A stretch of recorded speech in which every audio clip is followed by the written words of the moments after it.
நடுவர் உள்ளிட்ட அனைவருக்கும் வணக்கம். இன்னைக்கு இந்த மேடையில் இருக்கிற பேச்சாளர்கள் யாருக்கும் இல்லாத சிறப்பு எனக்கு உண்டு. நான் இந்த மண்ணின் மைந்தன். அச்சரப்பாக்கம் மேல்மருவத்தூர் இந்த பகுதியில் மேல்மருவத்தூர் சித்தர்பீடம், அச்சிறுப்பாக்கம் ஆட்சீஸ்வரர் திருக்கோயில், மழைமலை மாதா திருத்தலம் என உலகின் பிரசித்தி பெற்ற புண்ணிய ஸ்தலங்கள் பல இங்கு இருக்கு. இது ஒரு புண்ணிய பூமி. மோகன் சாரும் மீரா மேடமும் இந்த தலைப்பை தேர்ந்தெடுத்துட்டு ஊரை தேர்ந்தெடுத்தாங்களா இல்லை நம்ம ஊரை தேர்ந்தெடுத்துட்டு இந்த தலைப்பை தேர்ந்தெடுத்தாங்களான்றது தெரியல. ஆனால் இந்த தலைப்பில் பட்டிமன்றம் நிகழ்த்துவதற்கு இந்த ஊர் தான் மிகச்சிறந்த ஊர் என்பதை தெரிவித்துக் கொள்கிறேன். ஏன் அப்படி சொல்றேன் அப்படின்னா, இந்த பகுதியில் இருக்கக்கூடிய கிராமங்கள் எல்லாம் விவசாய கிராமங்கள். விவசாயமும் இயற்கையும் தான் இங்கு பிரதானம். இங்க வந்திருக்கிற சிறப்பு விருந்தினர்களுக்கெல்லாம் நான் ஒரு விஷயத்தை, இந்த மண் எப்படி இயற்கையை மதிக்கிறது என்பதற்கு ஒரு உதாரணம் சொல்றேன். மாதந்தோறும் பெண்களுக்கு இயற்கை சார்ந்த சில உடல் உபாதைகள் ஏற்படுவது வழக்கம். அந்த உடல் உபாதை உள்ள தினத்தில் கூட கோயிலின் கருவறை வரை சென்று தெய்வத்தை வணங்கலாம் என்று இயற்கையை மதித்த, இயற்கையிடம் முரண்படாத பூமி இந்த மேல்மருவத்தூர் பூமி. அப்படிப்பட்ட இந்த பூமியில இன்னைக்கு கல்யாண மாலை நிகழ்ச்சி நடக்குது. இது இந்த நிகழ்ச்சிக்கும் பெருமை, நம் ஊருக்கும் பெருமை. அதுல நீங்க பேசுறது இன்னும் ஒரு பெருமை. நன்றி சார். இந்த சுற்றுச்சூழல் கெட்டு போறதுக்கு, இயற்கை கெட்டு போறதுக்கு நிறுவனம் தான் காரணம்னு சொல்லிட்டு நம்ம கையில எல்லாம் கல்லை ரெடியா வச்சிட்டு இருக்கோம். ஆனா அந்த கல்லை எரியறதுக்கு முன்னாடி நாம எப்படி இயற்கை கெட்டு போறதுக்கு காரணமா இருக்கிறோம், நம்மளுடைய பொறுப்பின்மை எப்படி இயற்கை கெட்டு போறதுக்கு காரணமா இருக்கணும் யோசிக்கிறது அடிப்படை. வாட்ஸ்அப்லயும் ஃபேஸ்புக்லயும் குளோபல் வார்மிங்கை பற்றி பேசுகிறோன்னா, நம்ம ஊரில் தான் ஒரு 6 பேர் போக வேண்டிய இன்னோவாவில் தனி மனுஷன் பயணிக்கிற காட்சிகளுக்கு பஞ்சமே இருக்கிறது கிடையாது. இன்னைக்கு வறட்சியான மாநிலம் தமிழகம் சொல்கிறோம். அந்த கடும் வறட்சியில் கூட விவசாயி சொட்டி சொட்டி நீர் இறைச்சி தயார் பண்ணுற உணவுப் பொருட்கள் நம்ம வீட்டு கல்யாண பஃபே சிஸ்டத்தில் தான் வீணடிக்கப்படுகிறது. இப்படி நாம் இயற்கை வளங்கள் மீது அக்கறை இல்லாமல் இருக்கிறோம், பொறுப்பு இல்லாமல் இருக்கிறோன்றதுக்கு நிறைய உதாரணங்கள் இருக்கு. போன வாரம் நான் என் ஃப்ரெண்டு வீட்டுக்கு போயிருந்தேன். என் ஃப்ரெண்டு வீட்டில் ஒரு சம்பவம். நானும் என் ஃப்ரெண்டும் உட்காந்து பேசிகிட்டு இருக்கிறோம். பக்கத்து ரூமில் ஒரு லைட்டும் ஃபேனும் ஓடிட்டு இருக்கு. அந்த ரூமில் ஆள் இல்லை. உடனே எங்கள் ஃப்ரெண்டோட ஒய்ஃப் என்ன பண்ணுறாங்க, அவங்க பையனை கூப்பிட்டு, கண்ணா அந்த ஃபேனையும் லைட்டையும் ஆஃப் பண்ணு. போன மாதமே 2000 ரூபாய் கரண்ட் பில் வந்துருச்சு, காசை வீணாக வேஸ்ட் பண்ணக்கூடாது அப்படின்னு சொன்னாங்க. நியாயமாக அந்த அம்மா எப்படி சொல்லியிருக்கணும், கண்ணா நாம் மின்சாரத்தை வேஸ்ட் பண்ணக்கூடாது அப்படின்னு தான் சொல்லியிருக்கணும். ஆனால் அந்த அம்மா காசை பிரதானப்படுத்தி அன்னைக்கு அந்த குழந்தைக்கு டீச் பண்ணுறாங்க. அப்போது அந்த குழந்தை என்ன புரிஞ்சுக்கும் அப்படின்னா, இந்த உலகத்தில் காசு தான் பிரதானம்னு புரிஞ்சுக்கும். காசு தான் பிரதானம்னு புரிஞ்சுக்கிட்ட குழந்தையால் எப்படிங்க இயற்கையை நேசிக்க முடியும், இயற்கை மேலே பொறுப்பாக இருக்க முடியும்? அடுத்தது நீரை எடுத்துக்குவோம். நம்ம இன்னைக்கு நீர் நம்ம வாழ்க்கையோட மிக நெருங்கிய தொடர்பு உடைய ஒரு பொருள். அந்த நீர் கொடுக்கறது குளம், குட்டை, ஆறு, ஏரி இவை தான். நம்முடைய முன்னோர்கள் கிட்ட நீர் மேலாண்மை இருந்தது. நம்ம முன்னோர்கள் எல்லாம் பொக்லைன் மாதிரியான ஒரு ராட்சச இயந்திரங்கள்லாம் கண்டுபிடிக்காத அந்த காலத்திலேயே வெறும் கடப்பாறையும் மண்வெட்டியும் வச்சு ஜென்ம கஷ்டப்பட்டு பல ஏரிகளையும் குளங்களையும் குட்டைகளையும் அவர்கள் உருவாக்கினாங்க. ஆனால் இன்னைக்கு நம்ம அதே பொக்லைன் இயந்திரத்தை வச்சுக்கிட்டு அந்த ஏரிகளையும் குளங்களையும் துத்துக்கிட்டு இருக்கிறோம். கொஞ்சம் கூட கூச்சமே இல்லாமல் பப்பரக்கான்னு போய் அந்த ஏரி இருந்த இடத்துலையும் குளம் இருந்த இடத்துலையும் வீடு கட்டிட்டு இருக்கிறோம். இப்படிப்பட்ட நம்மளுடைய பொறுப்பின்மை தான் இயற்கை தன்னுடைய அதிரடிகளை காட்டுவதற்கு மிக முக்கிய காரணம் என்று கூறி விடைபெறுகிறேன். நன்றி, வணக்கம். அருமை.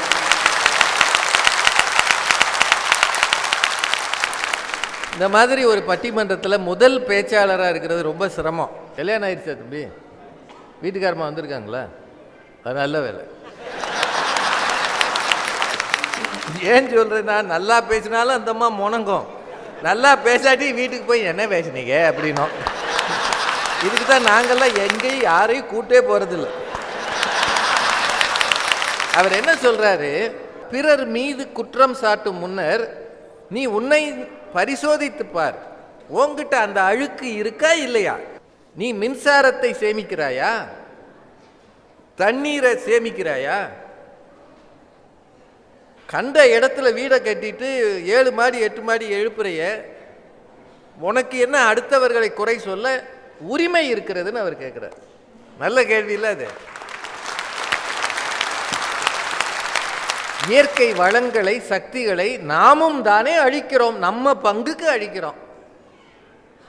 இந்த ரோட்டில் போய்கிட்டே இருக்கிற ஒரு டேங்கர் லாரி கவுந்துருச்சுன்னு வைங்க, உள்ளே இருக்கிற ஆளை தூக்குறதுக்கு முன்னாடி ஓடி போய் குடத்தில் அதை அள்ளிட்டு போகிறாங்க. இல்லை பார்த்துருக்கீங்களா?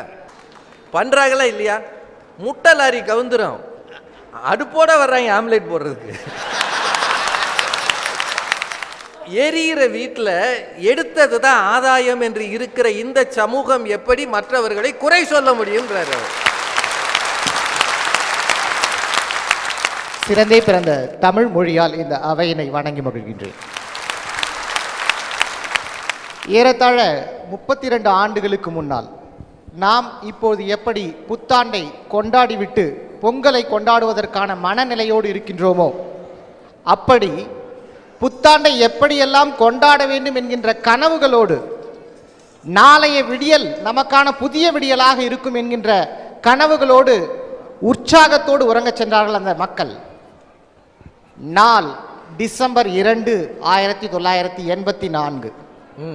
ஆனால் அந்த ஊரில் இருந்த ஒரு தொழிற்சாலையில் ஏற்பட்ட ஒரு சிறிய வாயுவினுடைய கசிவு உறக்கத்தில் இருந்த குழந்தைகள், மனிதர்கள், முதியவர்கள் என பாகுபாடு பார்க்காமல் உறங்குவது போலும் சாக்காடு, உறங்கி விழிப்பது போலும் பிறப்பு என்று சொன்னானே வள்ளுவன், அப்படி உறக்கத்திலேயே நீண்ட உறக்கம் அல்ல, என்றைக்குமே எழுந்து கொள்ளாத உறக்கமாக இன்றைக்கு மாண்டு போனார்களே போபால். மறக்கவே முடியாத ஒரு, இன்றைக்கும் கூட உலக நாடுகளில் தொழிற்சாலைகளில் ஏற்பட்ட மிக மோசமான விபத்து என்று பதிவு செய்திருக்கிறார்கள் போபால் விஷவாயு விபத்தை. அந்த விபத்தில் உயிரிழந்த எண்ணிக்கை 8000க்கும் அதிகம். ஆனால் அந்த வாயுவினை சுவாசித்து அதனால் ஏற்பட்ட உடல் உபாதை இன்றைக்கும் கூட அனுபவித்துக் கொண்டிருப்பவர்கள் பல லட்சக்கணக்கான மக்கள் என்பதை நாம் இன்றைக்கு மறந்துவிடக்கூடாது. அதற்கு தனி மனிதர்கள் அல்ல, நிறுவனங்களுடைய பொறுப்பற்ற தன்மைதான். ஒன்றுமில்லை, அவர்கள் அப்படியான ஒரு கசிவு இந்த நிறுவனத்தில் இருந்து வெளியாகிறது என்று சொன்னால், மக்கள் குறைந்தபட்சம் ஒரு ஈரத் துணியை தங்கள் மூக்கிலும் வாயிலும் பொத்திக் கொண்டு அந்த இடத்தை விட்டு ஓடி இருந்தாலே அந்த உயிரிழப்பை தடுத்திருக்க முடியும். அப்படியான ஒரு குறைந்தபட்ச பாதுகாப்பை கூட மக்களுக்கு வழங்காத அந்த நிறுவனத்தினுடைய பேராசை என்னவென்று சொல்வது? இந்த வேலூர் மாவட்டத்தில் இருக்கக்கூடிய பாலாற்றுப்படுகை, இந்த பாலாற்றுப்படுகையிலே இருக்கக்கூடிய தோல் தொழிற்சாலைகள் 1990களுக்கு முன்னால் நாம் கூட தோலை பதப்படுத்தினோம். ஆவாரம்பட்டை, கடுக்காய் கொட்டை, பெருநெல்லி, சுண்ணாம்புக்கள் ஆகிய கலவைகளோடு கலந்து தோலை பதப்படுத்தினோம். பதப்படுத்திய பிறகு அதனுடைய கழிவை ஒன்றின் கழிவு மற்றொன்றின் உணவு என்கின்ற உணவு சுழற்சியின் அடிப்படையில் என் விவசாயி அந்த கழிவை என்னுடைய காட்டிற்கும் வீட்டிற்கும் இருக்கக்கூடிய தென்னைக்கு கொடுத்தான். அதனால் காய்ப்பு அதிகமானது. ஆனால் இன்றைக்கு நிலைமை என்ன? இன்றைக்கு பெரு நிறுவனங்கள் லாப நோக்கத்தோடு மட்டுமே இன்றைக்கு நம்முடைய இந்தியாவை குறிவைத்து வந்திருக்கக்கூடிய அந்த பெரு நிறுவனங்கள் அந்த பாலாற்றுப்படுகையில் என்னுடைய நீரை, என் நாட்டினுடைய நீரை, என் தாய்ப்பாலை சுரண்டுவது போல் அல்லவா சுரண்டி என்னுடைய மண்ணையும் மலடாக்கி விட்டார்களே. இன்றைக்கு மழை நீரின் அவசியத்தை தெரிந்திருக்கின்ற நாம் மறை நீரின் அத்தியாவசியத்தை தெரியவில்லை. இன்றைக்கு கோடான கோடி மக்கள் இன்றைக்கு பார்த்து கொண்டிருக்கிறார்கள் என்று சொன்னால் இந்த மறை நீரினுடைய அவசியத்தையும் அத்தியாவசியத்தையும் நாம் புரிந்து கொள்ள வேண்டும். இன்றைக்கு காரு பெட்ரோல்ல போதா, தண்ணியில போதா? டீசல்ல கூட போகுது. டீசல்ல போகுது. ஆனால் இல்லை, இனிமேல் சொல்லலாம் நாம் பெருமையோடு, இன்றைக்கு 1 டன் கார் உற்பத்தி செய்வதற்கு தேவைப்படக்கூடிய மறை நீர், ஆங்கிலத்தில் வெர்ச்சுவல் வாட்டர்னு சொல்றாங்க, ஏறத்தாழ 3.5 லட்சம் லிட்டர் தண்ணீர் தேவைப்படுகிறது 1 டன் கார் உற்பத்தி செய்ய. இன்றைக்கு அமெரிக்காவினுடைய டெட்ராய்டு என்று எங்களுடைய காஞ்சி மாவட்டத்தில் இருக்கக்கூடிய அத்தனை தொழிற்சாலைகளை சொல்லிக் கொண்டிருக்கின்றோம். ஏன்னா அமெரிக்காவில் டெட்ராய்டில் தான் உலகத்தில் இருக்கிற அத்தனை வாகனங்களும் உற்பத்தி ஆகிறது. அதுபோல இன்றைக்கு எங்களுடைய காஞ்சிபுரம் மாவட்டத்தில் இருக்கக்கூடியதை அமெரிக்காவின் டெட்ராய்டுன்னு சொல்றோம். ஒரு நாளைக்கு மட்டும் நம் தமிழகத்தில் சற்றேறக்குறைய 1000த்திற்கும் அதிகமான கார்கள் உற்பத்தி செய்யப்படுகின்றன. அப்படி என்றால் ஆண்டு ஒன்றுக்கு ஏறத்தாழ 35 கோடி லிட்டர் மறை நீரை நாம் மறைமுகமாக வெளிநாடுகளுக்கு ஏற்றுமதி செய்து கொண்டிருக்கிறோம். ஒரு ஜோடி ஷூக்கள் தயாரிக்க 8000 லிட்டர் மறைநீர் தேவைப்படுகிறது. அமெரிக்கா இன்றைக்கு சந்திரனுக்கும் பூமிக்கும் மத்தியிலே இருக்கக்கூடிய மற்றொரு கிரகங்களை ஆராய்கிறல்ல, எங்கெல்லாம் மனிதர்கள் வசிக்க முடியும் என்கின்ற ஆராய்ச்சி ஈடுபட்டிருக்கக்கூடிய ஐரோப்பிய நாடுகளும் அமெரிக்க நாடுகளும் அதை பற்றி தங்களுடைய நாட்டிற்கு ஷூவை தயாரிக்க தெரியாதா, காரை தயாரிக்க தெரியாதா? தெரியும். ஆனால் என்னுடைய நாடு, என்னுடைய மக்கள், என்னுடைய நீர், என்னுடைய இயற்கை வளம் பாதிக்கப்படக்கூடாது. வளர்ந்து வரக்கூடிய நாடுகள் என்று நம் நாட்டின் மீது மட்டுமல்ல, இப்படியான பல நாடுகளின் மீது தங்களுடைய ஆதிக்கத்தை செலுத்தி நம்முடைய நீரை உறிஞ்சு கொண்டிருக்கின்றார்கள். அவன் ஷூவை நம்ம தயார் பண்ணிக்கிட்டு இருக்கோம். நீங்களும் அதே ஷூ தான் போட்டிருக்கீங்க போல. ஒரு 8000 லிட்டர்ல ஏறி நின்று பேசுறீங்க. நடுவர் அவர்களே, சற்று முன் நீங்கள் அருந்திய காஃபியில் கூட 140 லிட்டர் மறைநீரை நீங்கள் மறைமுகமாக அருந்தீர்கள் என்பதை மறந்துவிடக்கூடாது. அதனாலதான் நான் பாதி காஃபியை வச்சுட்டேன். அதனாலதான் நீங்க நடுவரா இருக்கீங்க, நாங்க பேசிக்கிட்டு இருக்கோம், வேற ஒண்ணுமே இல்லை.